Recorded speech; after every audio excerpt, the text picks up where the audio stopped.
Hello students. आज का हमारा टॉपिक है general characters of bryophyte. Bryophyta के सामान्य लक्षण क्या होते हैं? तो ब्रायोफाइट ऐसे प्लांट होते हैं जो जमीन पर उगते हैं। लेकिन उनकी जो लाइफ साइकिल है उसको कंप्लीट करने के लिए उन्हें वाटर की ज़रूरत होती है। तो इसलिए ऐसे पादप जो कि अपनी लाइफ साइकिल के लिए वाटर पर डिपेंड कर रहे हैं लेकिन वो टेरेस्ट्रियल हैं, ब्रायोफाइट्स कहलाएंगे। और जैसे यहाँ पे दिया हुआ है, ब्रायोफाइट्स प्लांट जमीन पर ग्रो करेंगे लेकिन जीवन की किसी ना किसी अवस्था में जीवन चक्र को पूरा करने के लिए जल की आवश्यकता होती है। Bryophytes are also known as amphibians of plant kingdom या पादप जगत के उभयचर। कि इनमें क्या एम्फीबियंस कैरेक्टर पाए जाएंगे कि कुछ लाइफ साइकिल इनकी वाटर में कंप्लीट होती है और बाकी इनकी टेरेस्ट्रियल में।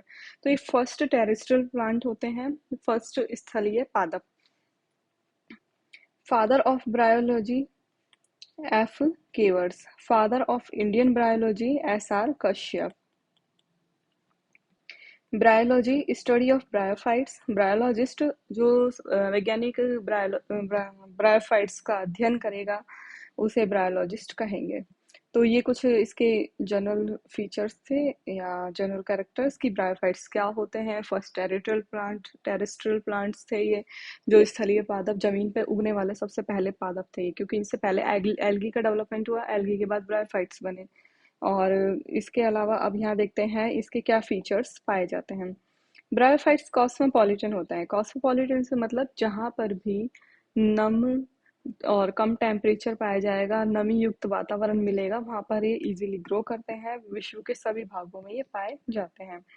ऐसे लक्षण जिनके कारण ब्रायोफाइट्स कम पानी वाले स्थानों में इजीली ग्रो करते हैं, तो ये कुछ निम्न प्रकार से दिए हुए हैं। जैसे सबसे पहला कि जो ब्रायोफाइट है वो क्या होता है, थैलोइड प्लांट बॉडी इसकी पाई जाएगी। सिंपल होते हैं, प्रिमिटिव या आद्य, टेरेस्ट्रियल होते हैं, और प्लांट थैलस ग्रीन कलर का होता है। पूरी जो प्लांट बॉडी ग्रीन कलर की इसमें होगी, सिंपल होगा, थैलोइड प्लांट बॉडी है। प्लांट बॉडी में रूट स्टेम और लीव्स एब्सेंट होती है। थैलोइड है तो यहाँ पर रूट स्टेम और लीफ एब्सेंट पाई जाती है। राइजोइड इसमें पाए जाते हैं रूट की जगह, राइजोइड्स प्रेजेंट होंगे। और राइजोइड का काम क्या होगा, fixation of plant thallus in soil, मिट्टी में जो थैलस है उसका फिक्सेशन करना।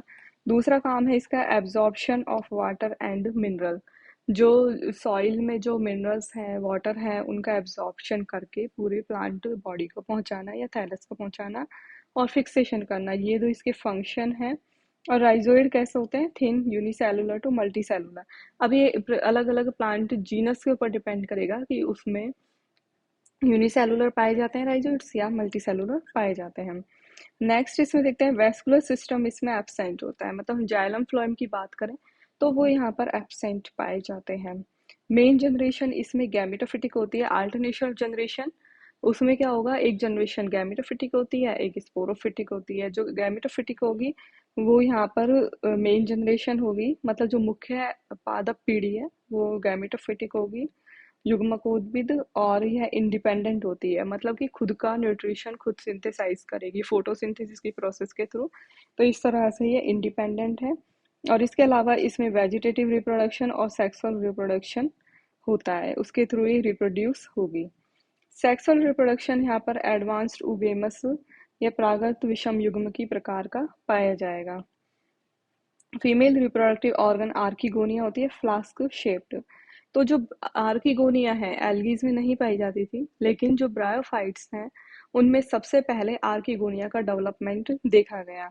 तो ब्रायोफाइट्स ऐसे प्लांट हैं जो सबसे पहले स्थलीय आवास में पाए गए, उगना स्टार्ट किया, और दूसरा इनमें आर्किगोनिया सबसे पहले डेवलप हुई।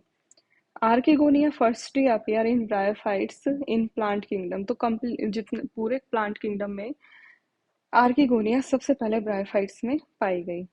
इसी तरह से जो मेल रिप्रोडक्टिव ऑर्गन है एंथ्रीडिया कहलाता है, और एंथ्रोजोइड का निर्माण होता है, बाई फ्लैजिलेटेड एंथ्रोजोइड इसमें पाए जाते हैं।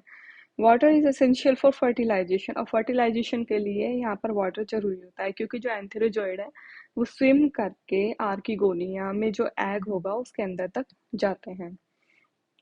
आर्किगोनिया के फ्लास्क समान स्ट्रक्चर में फर्टिलाइजेशन होता है और एम्ब्रियो यहीं डेवलप होता है। और एम्ब्रियो एक्सटर्नल एनवायरनमेंट से प्रोटेक्टेड रहता है। तो जो आर्किगोनिया होती है उसकी स्ट्रक्चर फ्लास्क शेप्ड होती है। जो इसका नीचे फूला हुआ रीजन होगा उसे जिसे वेंटर भी कहते हैं, उसमें क्या होता है, एग पाया जाएगा। और जो एंथ्रेजॉइड है वो स्विम करके इसी आर्किगोनिया में एंटर करके एग के साथ फर्टिलाइज होगा। और दोनों के बीच फर्टिलाइजेशन की प्रोसेस के बाद एम्ब्रियो जाइगोट बनेगा, और जाइगोट आगे डेवलप होकर के, यहाँ पर रेस्टिंग स्टेज नहीं देखी जाएगी, डायरेक्टली डेवलप होगा और एम्ब्रियो का फॉर्मेशन होगा। और जो ये आर्किगोनिया की जो फ्लास्क जैसी स्ट्रक्चर होगी वो इस एम्ब्रियो को, डेवलपिंग एम्ब्रियो को प्रोटेक्टेड रखती है। फर्टिलाइजेशन के बाद यहाँ रेस्टिंग पीरियड एब्सेंट होता है। ऊ स्पोर बिना रेस्टिंग पीरियड के विभाजित होना स्टार्ट कर देती है और ऊ स्पोर डेवलप होकर स्पोरोफाइट बनाता है। स्पोरोफाइट यहाँ पे देखते हैं तो स्पोरोफाइट की स्ट्रक्चर कैसी पाई जाएगी। उसके तीन भाग होते हैं। एक तो फूट, जो कि फीमेल गैमेटोफाइट जो प्लांट होगा उसी से अटैच रहेगा थैलस से। दूसरा होता है सीटा, और तीसरा होता है कैप्सूल। कैप्सूल सबसे ऊपर वाला पार्ट होता है। कैप्सूल में क्या होता है, स्पोर मदर सेल पाई जाती हैं। इन स्पोर मदर सेल में अर्धसूत्री विभाजन या म्यूसिस होता है और इससे हैप्लॉइड स्पोर का निर्माण होता है या एगोनिक बीजाणु।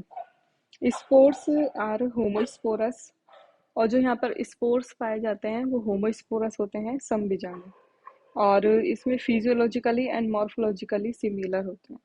होमोस्पोरस का मतलब हो गया जो स्पोर्स होंगे वो कैसे होंगे, जितने भी स्पोर बन रहे हैं वो मॉर्फोलॉजिकली बाहर से देखने में भी, और उनके जो कार्य की होगी फिजियोलॉजी वो भी सिमिलर होती है। इनमें वायु द्वारा प्रकीर्णन पाया जाता है स्पोर्स का।